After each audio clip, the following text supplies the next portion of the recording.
Alors, je peux avoir 2200 € d'aide pour rénover mon Airbnb. Bon, je dois bien avoir une chambre qui traîne. Chérie? Oui, Notre fils Léo, il va avoir 18 ans quand?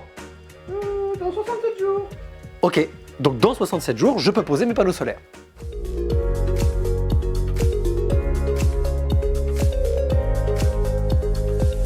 Bonjour à tous, nous voici pour un nouvel épisode du journal des Net Investisseurs. Nous sommes jeudi et je suis sûr que vous ne voudrez pas rater la prochaine actu. Alors abonnez-vous à notre chaîne et lâchez-nous de la force en likant cette vidéo. Parlons maintenant de l'actu du jour. Aujourd'hui, on va parler de Airbnb et de leur action pour contrer le changement climatique en France. L'entreprise américaine, fondée en 2008, s'est associée à EFI, une entreprise française spécialisée dans les travaux de rénovation énergétique pour les particuliers. Ensemble, ils lancent un plan, je cite, d'hébergement durable d'1 million d'euros.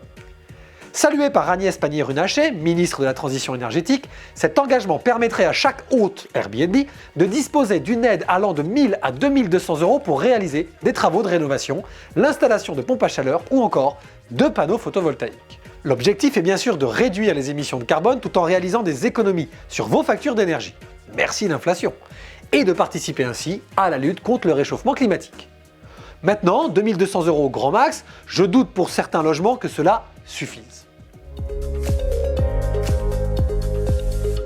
Au passage, la question du jour est, pour votre investissement immobilier locatif, vous seriez plutôt location courte durée type Airbnb ou location longue durée en meublé classique?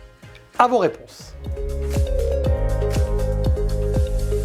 Cette actualité m'intéressait, pourquoi? Parce que l'exemple de Airbnb qui se lance dans une campagne dans le sens du climat va avec un mouvement énorme, peut-être méconnu de vous, Net Investisseurs, dans l'immobilier. Vous savez très bien que sur les placements financiers que propose Net Investissement, l'investissement socialement responsable, les normes énergétiques, sauver la planète, est déjà un élément souvent repris et mis en avant par les sociétés de gestion. Figurez-vous que dans l'immobilier, que ce soit en immobilier direct, meublé, non meublé, ou que ce soit même dans des produits de type pierre-papier ou private equity immobilier, le label ISR existe aussi.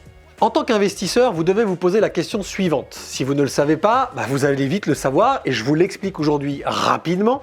Vous avez deux contraintes énergétiques qui poussent de toute façon les professionnels de l'immobilier et les investisseurs immobiliers que vous êtes à vous pencher sur l'aspect climatique. La loi climat et résilience de 2021 qui classe les biens mis en location selon une note et qui va exclure de la mise en location les plus énergivores. C'est très important parce qu'à partir de 2024-2025, certains propriétaires ne pourraient plus louer leurs biens s'ils ne faisaient pas des travaux de remise à jour. Vous pourriez être concerné et vous devez vous poser cette question si vous investissez pour faire du locatif de type Airbnb ou LMNP classique.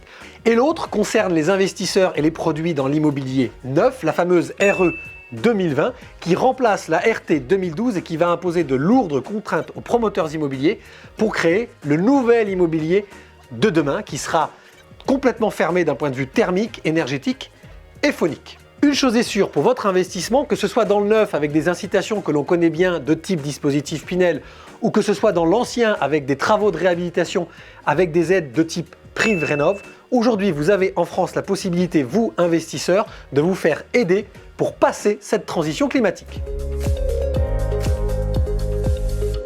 Comme à chaque fin du journal des Net Investisseurs, on répond à la question de la semaine passée, cette fois-ci sur une possible taxe sur les plus grandes fortunes afin de faire un effort solidaire national.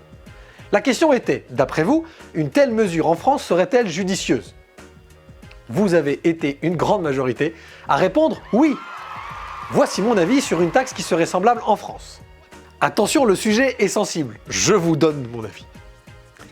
Aujourd'hui, la solidarité est un pilier fondamental de la France. Donc évidemment, les super profits des entreprises ou les plus grandes fortunes pourraient faire un effort ponctuel pour aider les plus fragiles.